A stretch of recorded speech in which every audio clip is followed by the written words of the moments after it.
the lives they're going to build, the businesses they're going to start, the books they're going to write, the bodies they're going to have, the relationships they're going to find. The talking is constant. The conviction is real. The wanting is genuine. And here's the truth. Most of those people will never build any of it. Not because the dreams were bad, not because they didn't want it. They will not build the life they talk about because they've confused the talking with the building. And the confusion has been running for so long that they can't tell the difference anymore. You see, there is a specific gap between the version of you who describes the life you want and the version of you who actually builds it. The gap is not desire. Both versions want it. The gap is not intelligence. Both versions are smart. The gap is something quieter, less glamorous, less talked about. And almost nobody knows where the gap actually lives, which is why almost nobody closes it. Today, I want to push back on the comforting assumption that wanting the life and talking about the life is somehow close to building it. It isn't. It's not even in the same room. And the people who actually build the lives you've been describing to your friends for years are doing something different, quietly, daily, without much fanfare, that you've been substituting for years with something that felt like progress but produced nothing. Listen, 5 things you must understand about this. By the end, you'll see why most people will never build their dream life. And you'll see exactly what would be required starting tomorrow to be one of the few who do. Now, before we get into the 5 angles, you have to understand what the talking about pattern has been costing you. Because most people who talk about their dreams don't see the talking as costly. They see it as motivation. They see it as accountability. They see it as keeping the dream alive. The talking in their head is a positive force. Here's the truth. The talking isn't neutral. Every time you describe the life you're going to build, your brain receives a small reward. The reward feels like progress. The brain registers something, that you're the kind of person who has this dream, who is committed to it, who is on the path. The registering substitutes neurologically for some of the satisfaction you would have gotten from actually doing the work. You see, this is well documented. The same psychological reward that would have come from real progress comes from the announcement of intention. Your brain treats them as similar. And once it has gotten some of the reward from the talking, it has less drive to pursue the doing. The motivation that should have powered the actual work has been spent on the conversation about the work and the talking compounds. Every year you spend describing the life you're going to build is a year you haven't built it, while you've been receiving the small rewards of describing it. The pattern reinforces itself. The describing becomes the substitute. The dream stays as a dream because the dreaming feels like enough to satisfy the part of you that needed the satisfaction. You must reckon with this clearly. The cost of years of talking about your dream isn't just the time lost. It's the dream itself, slowly going stale because the doing never started. By the time you're 40, the dream you've been talking about since you were 25 has either been built or quietly abandoned. There's no third option. The talking doesn't preserve the dream indefinitely. It allows the dream to fade while you tell yourself you're still committed to it. And here's what most people in their 40s realize looking back. The dreams they talked about for 15 or 20 years were almost all reachable if they had spent half the time building that they spent describing. The describing didn't preserve the dream. The describing replaced the building. And by the time they understood the substitution, the years were gone. And the dream was a memory of who they once said they were going to become. 5 angles, all about why the talking doesn't build and what would actually be required to close the gap. By the end, you'll know which side of the gap you have been living on, and you'll have a clear choice about which side you want to live on from here. The first angle to understand is the most basic and the most overlooked. Most people who talk about their dream life genuinely want it. The desire is real. They're not faking. They're not pretending. They do want to write the book, start the business, get fit, find the partner, change careers, build the thing. The wanting is sincere. And the wanting produces nothing, because wanting isn't the same as building. They are two completely different mental and physical activities, and they don't naturally lead into each other. You can want something for decades without ever taking a single concrete step toward it. The wanting will keep coming. The building won't start unless you do something different from what the wanting feels like. Here's the truth. The path from wanting to building isn't automatic. It requires a specific shift that almost nobody learns. The wanting tells you to keep thinking about the thing, keep talking about it, keep imagining it, keep dreaming about it. The building requires you to stop most of that and just do small actions in the direction of the thing every day for years. You see, this is why so many people who clearly want something never build it. They take the wanting as evidence that they're on the path. They aren't. They're on the road of wanting. The road of building is a completely different road. And the wanting road never converges with the building road, no matter how long you stay on it. The fix is to recognize that wanting and building are different activities, and to start the building, even when the wanting tells you you're not ready. You're never going to be ready. The wanting will keep telling you you need more preparation, more research, more clarity, more motivation. None of that is required.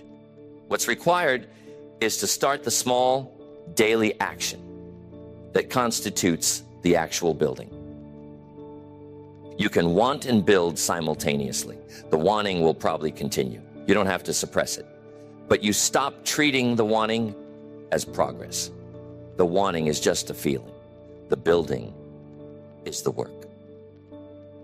And the work has to start, even when the wanting says you're not ready to start. Because waiting until the wanting feels complete is waiting for something that doesn't arrive. You must accept that wanting isn't building, and that the gap between them is yours to close. Nobody else can close it for you. You cannot delegate this work. The wanting won't, on its own, transform into building. You have to consciously redirect energy from the wanting activities, the thinking, the talking, the dreaming, into the building activities. The redirection is the work. The work has to be done. And you have to do the work every single day, regardless of how the wanting feels in any given moment. The second angle is more specific. The talking about your dream produces a neurological reward that crowds out the motivation for actually building it. This isn't a moral failing. It is how the human brain works. And the people who build the lives they want have figured out, intuitively or deliberately, that talking about the life is the enemy of building it. You see, when you tell somebody about the business you're going to start, your brain releases a small dose of reward chemistry, the same chemistry that would have come from making real progress. Your brain doesn't always distinguish between the announcement of intention and the realization of intention. Both feel like small accomplishments. Both produce a small dose of satisfaction. Here's the truth. The dose is small, but persistent. Every conversation where you describe the business is another small dose. Every social setting where you mention the plan is another. Over years, you've been receiving substantial reward chemistry from talking about something you haven't built. And the reward has been doing what reward always does. It has been training your brain to keep doing what produced it. What produced it was the talking. So your brain keeps directing you toward more talking. The building, on the other hand, produces no reward in the short term. The first 6 months of building any meaningful thing produce almost nothing visible. Your brain, comparing the immediate reward of talking with the deferred reward of building, naturally chooses talking. And so you talk. And the years go by, and you've talked enormously, and you've built almost nothing. The fix is to drop the talking about the thing, almost entirely, until the thing is substantially built. This is one of the hardest disciplines in adult life, because the talking is what feels like motivation. The talking is what feels like commitment. Cutting the talking feels like cutting the dream itself. It isn't. It is cutting the substitute. You cannot let go of the dream. The dream is intact. The substitute has been preventing it from becoming real. You got to keep the dream private, mostly. One trusted person, maybe. Not your wider social circle. Not the people you want to impress. Not the regular conversations at parties and dinners. The dream lives quietly in the background of your life, while the daily building happens with no fanfare and no announcements. After years of building, when the thing actually exists, you can start talking about it. By then, the talking can't undo the doing, because the doing has already produced something real. This is a brutal practice for most people because the talking has been one of their primary pleasures. Cutting it requires accepting that the pleasure was costing them the very thing they were talking about. The cost was hidden. The cost was real. And paying it by going quiet about the dream and starting the daily work is what produces the few people who actually build what most people only describe. The third angle becomes clear when you look at the people who have actually built the lives that most people only describe. They don't talk about their lives the same way the talkers do. The talking is different. The energy around the topic is different. And once you've noticed the difference, you can't unsee it. You see, the talkers describe their dreams with intensity. They get animated. They light up. They want you to know how important this is to them, how much they want it, how committed they are. The talking is performative, partly for you, partly for themselves. It functions to keep the identity alive that they are the kind of person who has this dream. But the builders are noticeably calmer about their projects. They might mention what they're working on, almost as a side note with little emphasis. They don't perform the wanting. They don't seem to need you to be impressed by the dream. They just describe what they're currently doing briefly and then go back to doing it. The energy is different because the relationship to the work is different. Here's the truth. The builders have a quiet relationship with their work because the work is happening. They don't need to talk it up. They don't need to convince themselves it matters. The daily evidence of progress provides whatever reassurance they need. So the talking, when it happens at all, is a small report on something real, not a performance of something imagined. But the talkers need the talking to keep the dream alive. Without the talking, the dream would have no daily evidence to support it. So the talking has to do all the work of keeping the dream feeling real when no actual building is happening underneath. That's why it's so animated. That's why it's so intense. The intensity has to compensate for the absence of real progress. You can use this observation as a diagnostic. Listen to how you talk about your dreams. If your talking has the animated, intense, performative quality of somebody who needs the conversation to keep the dream alive, that's information. The talking is doing the work that should be done by building. The performance is the substitute, and the substitution is what's preventing the actual life from being built. The shift is gradual. As you start actually building, the talking naturally quiets. You don't need to push it down. The animation fades because the work itself is providing the daily reassurance that used to come from the conversations. You become quieter about the dream because you're busy doing the dream. And the people around you who used to hear you describe the future business start hearing you mention what you're doing this week. The talking has changed because the relationship to the work has changed. The fourth angle is the one that matters most because it points at what actually closes the gap between talking and building.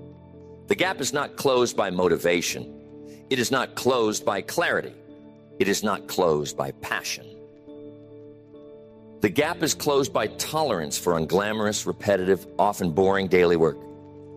And the people who can tolerate that work for years are the people who eventually build the lives the rest of us only describe.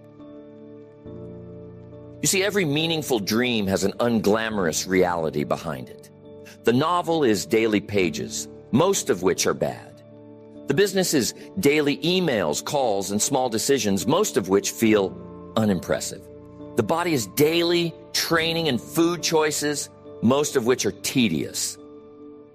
The relationship is daily showing up, listening, attending, much of which is repetitive.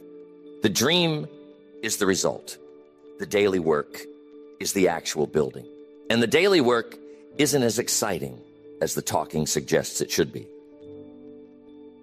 Let me tell you about a man I once knew. He had been talking about writing a novel for 15 years by the time we met. He was 38 years old. His friends knew about the novel. He referenced it at parties. He had concepts. He had outlines. He had fragments. What he did not have was a finished novel. He did not have a draft. He did not even have a substantial body of writing. But he talked about the novel constantly, with excitement, with conviction, with a sense that any day now, the writing would really get going. And so the years had passed, 15 of them, with the novel always about to start.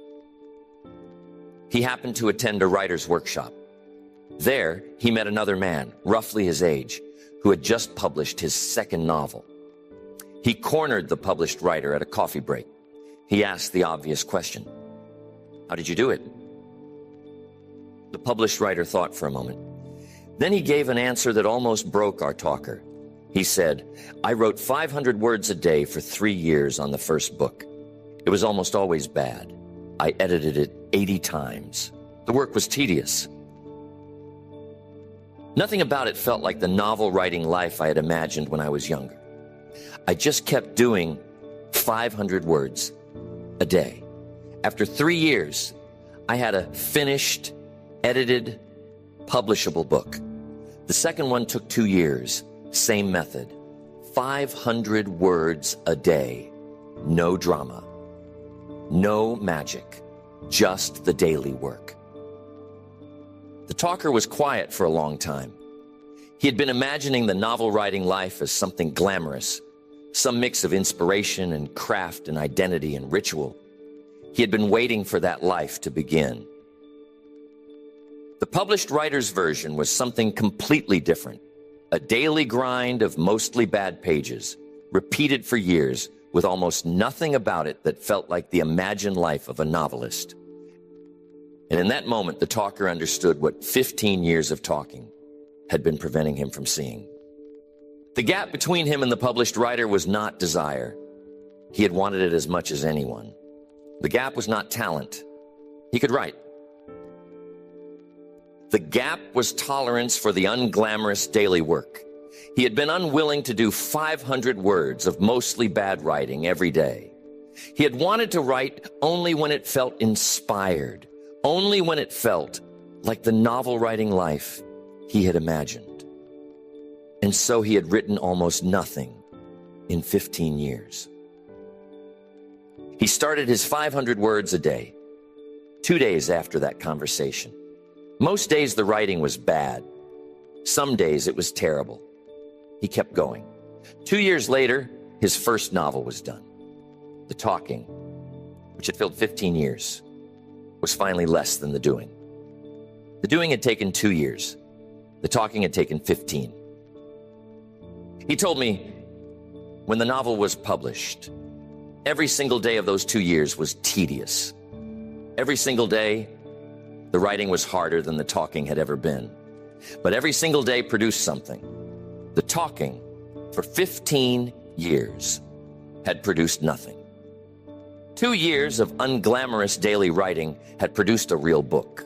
The ratio was clear. That ratio is more or less universal. The talkers spend many years on the talking. The builders spend a few years on the building. The gap is the tolerance for unglamorous work, sustained daily for the years it takes. And that tolerance, not desire, not talent, not motivation, is what separates the people who build their lives from the people who only describe them. The fifth angle is the one you can apply to your own life today with brutal honesty. At any given period of your life, you are either currently building or currently talking. There is no middle category. The preparing to build or almost ready to build or about to build categories all collapse under examination into either talking or building. And the question of which one you are doing right now is the only honest question to ask. You see, most people prefer to live in the middle category. They feel like they're between the talking and the building. Not actively building yet, but not just talking either. Researching, planning, preparing, gathering inputs, waiting for the right moment. All of these feel like a third option that doesn't require admitting they're not building.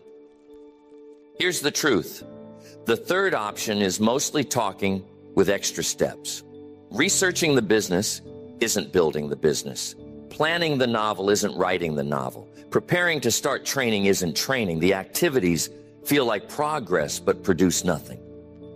They are part of the talking category, just with a more elaborate disguise.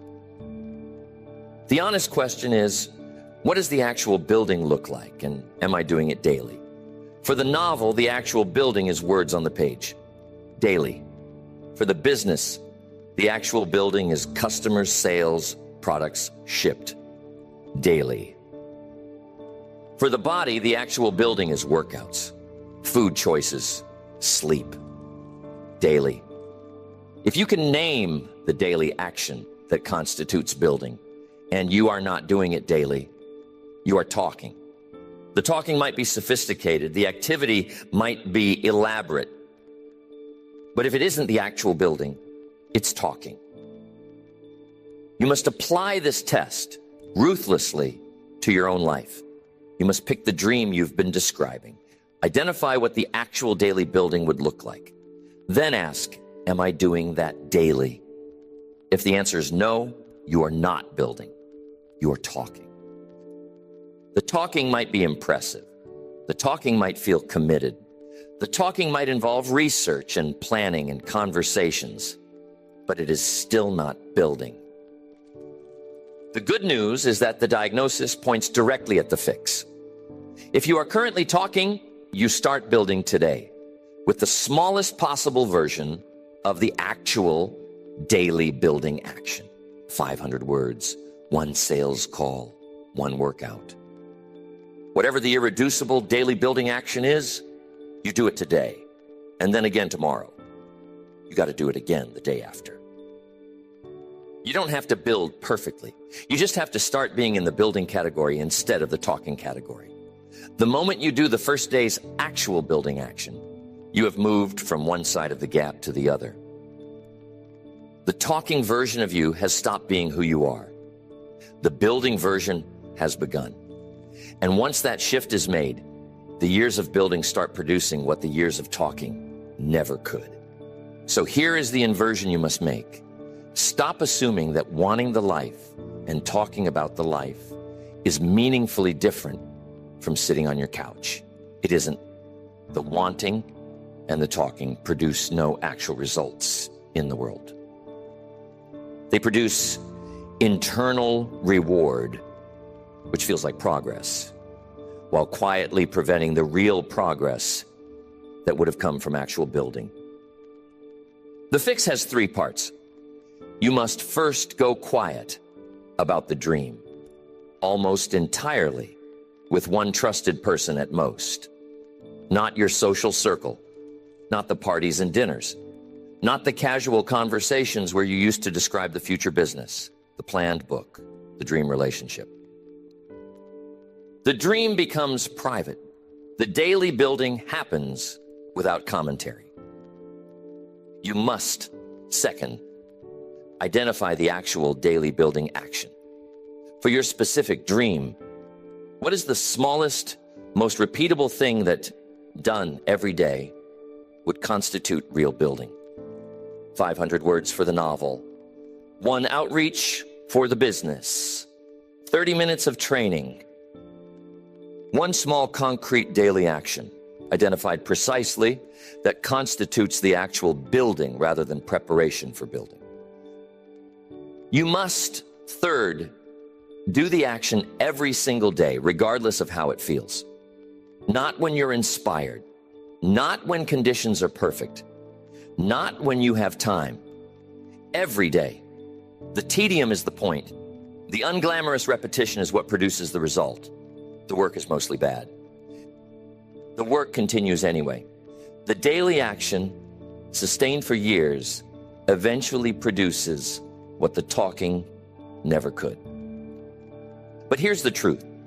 The first 6 months of doing the actual building will produce almost nothing visible.